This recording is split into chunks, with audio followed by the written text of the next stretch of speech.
সম্মানিত সুধী, আমরা এসেছি এটা রায়পুরা থানা, এটা হলো লুচনপুর গ্রামে, এটা হলো নরসিংদী জেলায় অবস্থিত। এখানে এটা একটা বেগুন খেতে আমাদের এই মিরাকেল গ্রো সার প্রয়োগ করা হয়েছে।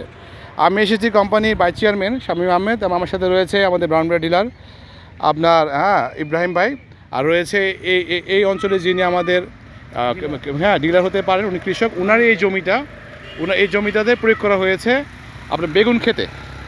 এখন আমরা যেটা দেখবো ছিল যে বেগুন প্রয়োগ করার পরে বেগুনের ফুল অনেক সুন্দর হয়েছে এবং বেগুনগুলো হয়েছে খুব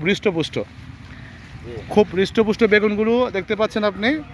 বেগুনগুলোর চেহারাও খুব সুন্দর দেখা যাচ্ছে।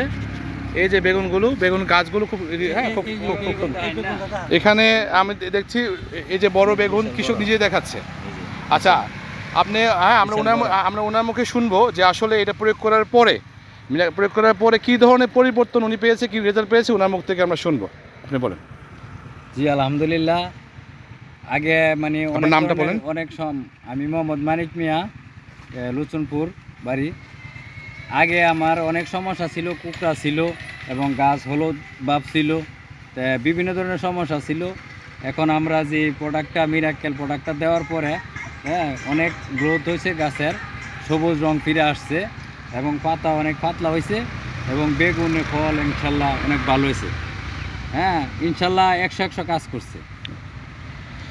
আপনি শুনতে পেলেন যে আমাদের কৃষক যিনি, উনি 100% সন্তুষ্ট, এবং সন্তুষ্ট হওয়ার পরে উনি সিদ্ধান্ত নিয়েছে যে এই রায়পুরা থানা লুচনপুর যেটা ইউনিয়নটা, এই ইউনিয়নের ডিলারশিপটা উনিই নিবে এবং উনিই নিবে। আজকে কনফার্ম করলো যে আমি ডিলারশিপ নিব, এবং আজকে আমরা একটু আগেই কৃষকদের নিয়ে প্রোগ্রাম করলাম, সবাই সন্তুষ্ট এবং সবাই এটা প্রয়োগ করা শুরু করে দিয়েছে। তো সবাইকে ধন্যবাদ। এই হলো যে আপনার নরসিংদী রায়পুরা গ্রামের পুরোটা গ্রামে কিন্তু আপনার ফসল এখানে রবি শস্য, বেগুন, বিভিন্ন ধরনের ফসলে ভরপুর। আমরা আশা করি যে এই মিরাকেল গ্রোটা এই রায়পুরা থানায় প্রত্যেকটা কৃষকই ব্যবহার করে উপকৃত হবে এবং ব্যবহার শুরু করে দিয়েছে ইনশাল্লাহ। সবাই ভালো থাকবেন, শুভকামনা রইল।